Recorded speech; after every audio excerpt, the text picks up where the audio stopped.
আমরা এখন এসেছি লোহরিয়া শিব মন্দিরে। তো শিব মন্দিরে ঢুকতে পারছি না, শিবরাত্রির জন্য অনেক ভিড়। তাই বাবার সাথে তো দেখা হলো না।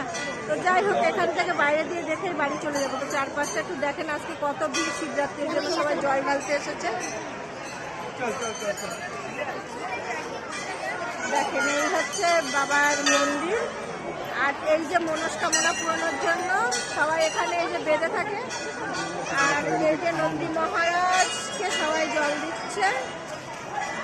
এই যে দেখুন অনেক সুন্দর, অনেক শিবরাত্রি উপলক্ষে হয়তো এতটাই ভিড় রয়েছে।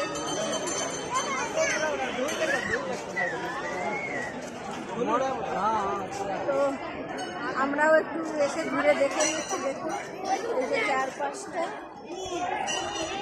মন্দিরের পিছন থেকে গাছটা রয়েছে, সবাই মনস্কামনার জন্য পূরণের জন্য বাঁধছে। তো যাই হোক, এখন তাহলে রাখি, দেখা হবে নেক্সট ভিডিও। টাটা।